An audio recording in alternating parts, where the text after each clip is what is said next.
전 세계적으로 AI 러시가 일면서 삼성의 반도체 가격이 올라가고 있습니다. 삼성전자가 지난 2분기에만 10조 원이 넘는 영업이익을 거뒀습니다. Welcome to Samsung Galaxy Unpacked.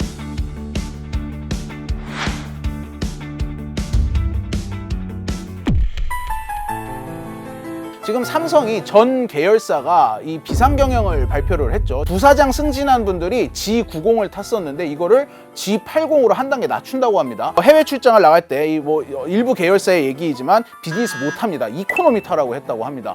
이 정도인가 삼성이? 삼성전자가 그렇게 힘든 상황일까요? 이 모든 이야기는 AI에서부터 출발을 합니다. AI 때문에 비상경영을 한다는데 AI 때문에 실적이 올라가 뭐가 앞뒤가 안 맞잖아요. 이걸 살펴보기 위해서 최근의 핸드폰 트렌드를 좀 살펴볼 필요가 있습니다.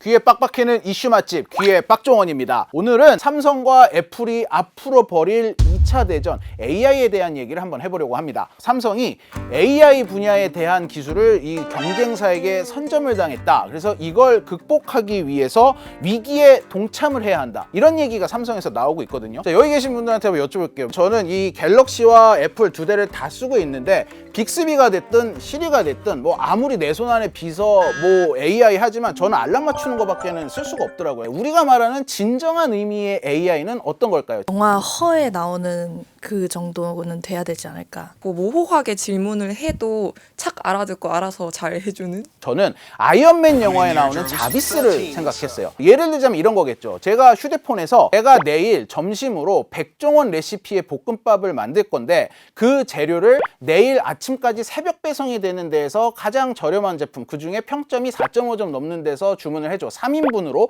하면은 이 핸드폰이 알아서 백종원의 볶음밥 레시피가 뭔지를 찾아보고 거기 들어가는 재료를 3인분에 맞춰가지고 내 핸드폰에 내가 원래 깔아놨던 그 모든 쇼핑 앱을 돌아다니면서 내일 새벽까지 배송을 해줄 수 있는 업체에서 주문까지 해주는 거예요. 나는 손 하나 까딱하지 않았습니다. 그냥 핸드폰한테 말만 했습니다. 이게 우리가 가지고 있는 개인 디바이스에서 할 수 있는 궁극의 AI의 단계가 아닐까라고 하는데 이걸 뭐라 그러느냐?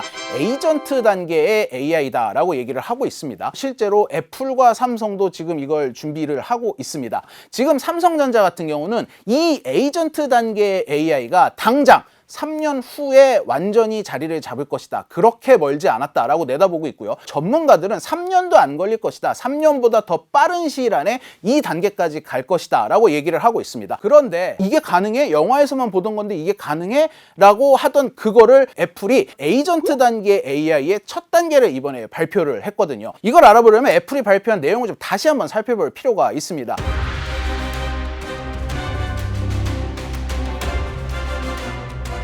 테슬라를 따라잡기 위한 애플카, 아니면은 이 메타의 VR 기기를 따라잡기 위한 애플 비전 프로, 뭐 이런 거를 개발하느라고 AI 개발을 놓쳤다라고 애플이 실제로 큰 위기감을 느꼈잖아요. 그런데 이번 발표에서 이런 우려를 좀 한 방에 날렸습니다. 그게 바로 애플이 자체 개발한 Ferret UI라는 AI를 발표하면서입니다. 한마디로 이 애플의 시리가 좀 더 똑똑해져가지고 내 핸드폰에 깔려있는 앱들을 족제비들이 돌아다니는 것처럼 막 돌아다니면서 그 앱에 떠있는 화면을 읽어내는 거예요. 그래가지고 예를 들면 내가 팀쿡 만나려면 어떻게 가야 되지? 이렇게 얘기해요. 시간도 얘기할 필요 없고 전부 다 없습니다. 그러면 애플이 내 문자, 카톡 이걸 다 들어가서 봅니다. 그래서 팀쿡이랑 몇 시에 약속을 어디서 잡았는지를 얘가 확인을 해요. 그래서 그게 만약에 잠실에서 6시에 만나기로 했다 하면은 얘가 또 티맵이나 아니면 네이버 교통정보에 들어가서 지금 현재 교통 상황을 읽어드립니다. 4시에는 자동차로 출발해야 이 교통 상황에 의거하면은 잠실에 6시까지 가려면 4시에는 출발해야 된다라는 정보를 주는 거예요. 앱에서 직접 예약을 하고 직접 뭐를 구매하고 이것까지 시킬 수는 없지만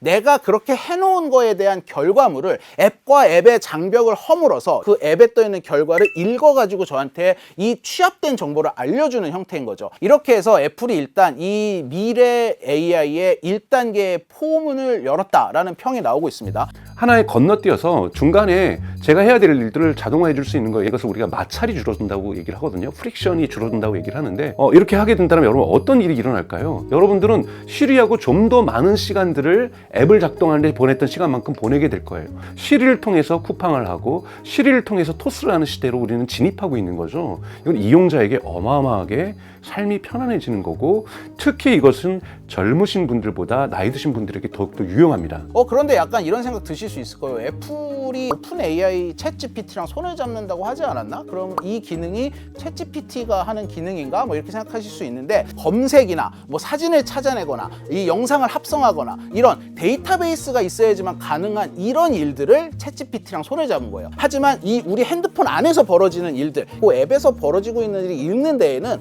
이 방대한 데이터는 필요가 없어요. 그러니까 오픈 AI와 손을 잡았지만 핵심 기술은 애플이 오픈 AI에 맡기지 않았다. 이 검색 부문만 맡겼다. 이렇게 보시면 될 것 같아요. 애플은 AI 사업을 하고 싶은 기업이 아니에요.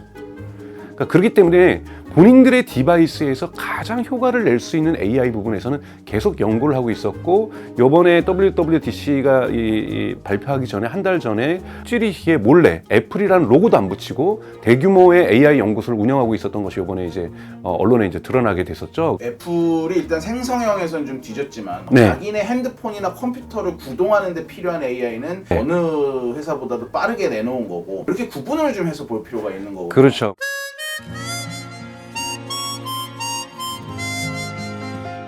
그런데 그렇게 되면 개인정보 유출 같은 문제가 생기지 않을까요? 그렇죠.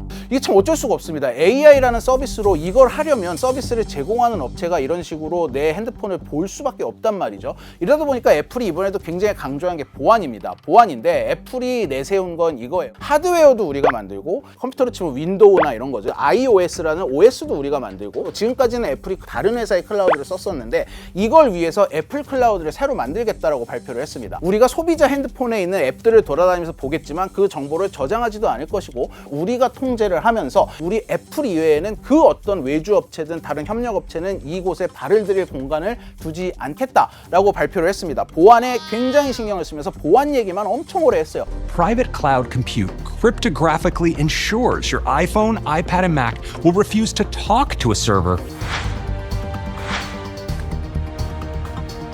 근데 구글 클라우드를 쓰거나 아마존 클라우드를 쓰거나 마이크로소프트 클라우드를 쓰면 보안 사고가 지금 여러분 들어보신 적 있으세요? 별로 보안 사고가 없어요. 그냥 지금 있는 퍼블릭 클라우드를 써도 크게 보안 사고의 문제가 없을 수 있다라고 우리가 가정할 수 있고 추론할 수 있는데, 여기다 애플이 먼저 치고 나온 거죠. 애플은 뭐라고 얘기를 하냐면 Privacy is human right라 얘기를 해요. 우리는 이 인권을 지키기 위해서 사명과 같을 정도로 이걸 중요하게 여기고 있다. 프라이빗하게 애플만의 전 세계의 네트워크망을 만들겠다는데, 전 세계 데이터 센터를 운영해 본 경험이 없는 기업이에요. 얼마나 잘 운영할지 잘 몰라요. 다만 그냥 애플이니까 워낙 개인정보를 중요하게 여긴다고 얘기를 했으니까 좀 믿겠다라는 거고, 여기에 조금 더 안전하겠지라는 우리가 일종의 허상을 갖게 만들어내고 있는 거죠. 이게 마케팅적인 브랜딩이죠. 좀 얄미운 거죠.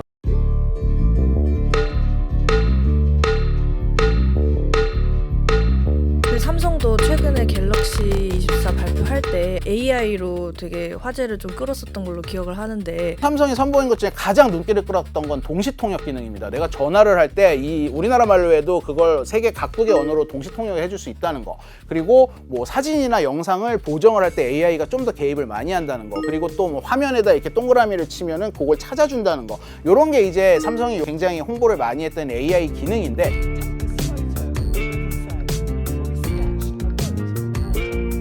사실 이 기능 자체만 놓고 보면 지금 우리가 앞서 얘기했던 이 AI 본류와는 좀 거리가 있죠. 좀 부가 기능들이다. 이 AI가 어떤 정말 말 그대로 개인 비서로 가는 그 단계에 있는 여러 가지 기능 중에 하나일 뿐이다 라는 얘기가 나올 수밖에 없어요. 이 얘기를 제가 누구한테 들었냐? 다른 곳이 아닌 삼성한테 들었습니다. 삼성도 알고 있습니다. 이게 본류가 아니라는 걸. 애플이 그걸 먼저 빵 친 걸 보고 위기의식을 느끼게 된 거죠. 삼성도 그렇게 갈 겁니다. 갈 건데, 그런데 삼성은 태생적으로 가지고 있는 한계가 하나 있습니다. 자체 OS를 가지고 있지 않다는 겁니다. 삼성의 갤럭시는 구글의 안드로이드 체제를 쓰고 있죠. 삼성도 이번에 제가 들어봤더니 이번에 애플이 선보인 것과 같은 형태의 이제 AI를 선보일 준비를 하고 있는데, 문제는 이게 삼성 게 아니라는 거죠. 결국은 구글이 얼마나 의지를 가지고 개발을 하느냐에 따라갈 수밖에 없는 상황이 돼 있습니다. 모든 것을 하드웨어까지 내 손 안에 넣고 통제를 하는 애플에 비해서 삼성의 전략이 항상 수동적이 될 수밖에 없다. 10만 화소냐 50만 화소냐 화소 경쟁을 할 때가 있었어요. 하드웨어 경쟁이죠. 폴더폰, 이것도 여러분 하드웨어 경쟁입니다. 접을 수 있느냐 아니냐. 삼성이 먼저 접었죠. 이 부분 정말 기술 혁신이라고 저도 인정합니다. 근데 이거는 OS랑 운영체계랑 소프트웨어랑 아무 관계 없는 거거든요. AI와 운영체계의 결합같이 소프트웨어가 중요해졌을 때는 삼성전자는 할 수 있는 게 없는 겁니다. 운영체제를 갖고 있지 못하는 하드웨어 제조업자의 숙명인 거죠. 그렇지만 구글은 안드로이드 진영이 성장하기를 기본적으로 원하고 있습니다. 그렇기 때문에 쫓아올 겁니다. 하지만 출발의 땅소리를 좀 늦게 들은 거죠. 죄송한 얘기지만 삼성전자는 2025년 정도에 애플과 유사한 제품을 내놓을 수 있을 거라고 보고 있습니다. 이렇게 새로운 AI 기술을 접목을 해서 핸드폰을 출시를 하면 많이 팔릴까요, 이게 과연? 지금 애플이 아이폰의 교체 주기가 너무 길다는 고민을 가지고 있어요. 애플의 아이폰을 5년 이상 쓴 사람이 전 세계에 1억 명이 넘는 걸로 조사가 되고 있습니다. 그래서 이 AI 경쟁을 하면 다시 새로운 핸드폰의 수요가 나타날 것이다 라고 얘기를 하고 있거든요. 왜 그러냐 하면 지금 9월에 출시될 아이폰 16이 아니면 제가 앞서 설명드렸던 그 수많은 AI 기능들, 아무리 최신 폰이라 하더라도 수행을 하기 좀 버거운 능력입니다. 그래서 새로운 칩이 들어가거든요. 그런데 문제는 중국이라는 거대한 걸림돌이 나타난 겁니다. 미중 관계가 그렇게 험악하게 흘러가고 있는데도 이 중국 소비자들이 애플이라는 핸드폰에 가지고 있는 프리미엄폰 이미지가 워낙 강하다 보니까, 물론 최근에 뭐 점유율이 좀 많이 떨어졌다고는 하지만 여전히 애플은 삼성만큼 고민을 하지 않아요, 중국 시장에 대해서.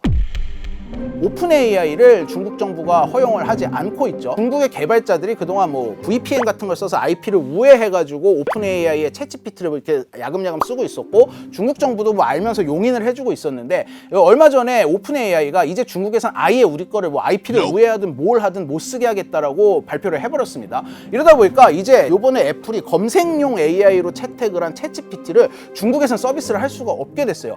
챗GPT를 대신할 중국의 바이두, 뭐 바이찬 이런 기업들과 협력을 하려고 지금 뭐 서로 의사타전을 하고 있는데 아직까지도 업체 선정을 하지 못했다고 해요. 자, 그렇다면 여기서 뭐 이렇게 궁금해 하실 수 있죠. 진짜 개인 비서처럼 뭐 알려줘 이렇게 하는 그 핸드폰 자체의 시리의 AI는 뭐 애플의 기술이라고 하지 않았나? 그러면 뭐 애플이 중국에서 이 부분은 그냥 할 수 있는 거 아니야 라고 하는데 보안이 걸립니다. 보안 때문에 애플이 그동안 진출하지 않았던 클라우드 사업에까지 진출을 해서 서버 관리까지도 자기네가 하겠다고 했잖아요. 근데 중국에선 이게 안 돼요. 중국은 결국 중국 내에 또 다른 서버를 만들고 이걸 중국 업체랑 같이 관리를 해야 됩니다. 애플이 그렇게 자랑했던 보안이 중국에서만큼은 이 또 다른 업체를 끌고 들어올 수밖에 없는 상태가 되는 거예요. 애플이 지금 발등에 좀 불이 떨어진 상태입니다.